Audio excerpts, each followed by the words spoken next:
High everyone, welcome to Sonia's lifestyle channel. कसे आहात तुम्ही? अपेक्षा करते तुम्ही सगळे मजेत असणारच. तर सकाळी आंघोळ करून देवपूजा करून घेतली आणि मी लगेचच स्वयंपाकाची तयारी करून घेतली. माझ्या किचनमध्ये छान असं ऊन येतं आणि मग माझी इकडे तयारी चालू असताना इकडे रियाची रांगोळी चालली होती. तिला रांगोळी काढायला खूप आवडतं. रोज सकाळी ती रांगोळी काढते. तोपर्यंत माझा स्वयंपाकही करून झाला होता. तिला आवडते भेंडीची भाजी वगैरे, तर तिच्या आवडीचं बनवलं होतं.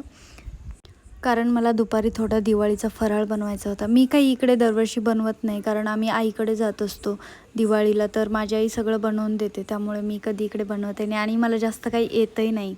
आणि असं काही बनवायचं असेल तर रियाला खूप आवडतं, ती खूप मदत करते. म्हणजे तीच बोलली मला की मम्मा आपण काहीतरी बनवूया. म्हटलं चला, रिया म्हणते तर बनवूया, कारण आपलं बघून मुलंही शिकतात. तर मी जास्त काही नाही, पण 2-3 पदार्थ इकडे बनवले. शंकरपाळी चिवडा बनवून माझे पाय दुखत होते, तर ओट्यावर बसूनच मी पीठ भाजलं बेसन लाडूसाठी. आणि मग दुपारी फराळाचं करून झाल्यानंतर संध्याकाळी थोडं जेवण बनवायचा कंटाळा आला होता, तर म्हटलं आपण खिचडी बनवूया. तर मी खिचडीमध्ये जेवढे काही घरात व्हेजिटेबल्स असतील तेवढे व्हेजिटेबल्स टाकते. आणि मला खिचडीमध्ये मिक्स डाळी पण आवडतात, जसं तूर डाळ, मूग डाळ, जे पण डाळी आहेत ते खिचडीमध्ये टाकते मी. टेस्ट छान येते.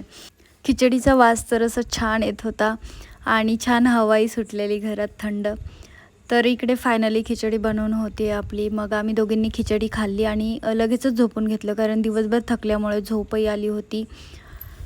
सो आम्ही लगेचच झोपून घेतलं. आणि मग दुसऱ्या दिवशी सकाळी नाश्त्याला पोहेच बनवले. जेवण काय बनवलं नाही, कारण की आम्हाला जेवणासाठी इन्व्हिटेशन होतं. आणि हा मेकअप चालला आहे कशासाठी, तर सोसायटीमध्ये छान असं दिवाळी सेलिब्रेशन होतं. इकडे पाहू शकता किती छान असं डेकोरेशन केलं आहे. छान अरेंजमेंट केली होती. सिटिंग अरेंजमेंटही छान केली होती. छान डेकोरेशन होतं, ऑर्केस्ट्रा होते, बरंच काही होतं. हा सोसायटीचा व्ह्यू आहे, पाहू शकता. अर्धं कन्स्ट्रक्शन चाललेलं आहे आणि इकडे मस्त आम्ही एन्जॉय केला. इकडे लंच मेनू पण छान होता. लंचसाठी पण सिटिंग अरेंजमेंट छान केलेली.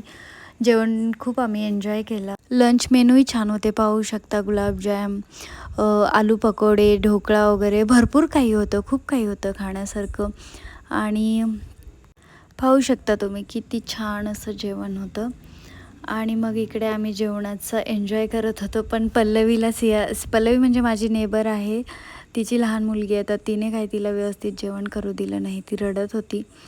आणि मग एवढं सगळं झाल्यानंतर रील्स फोटो तो बनता आहे, कारण की आपण एवढं तयार होतो तर ऑब्वियसली फोटोज रील तर होणारच.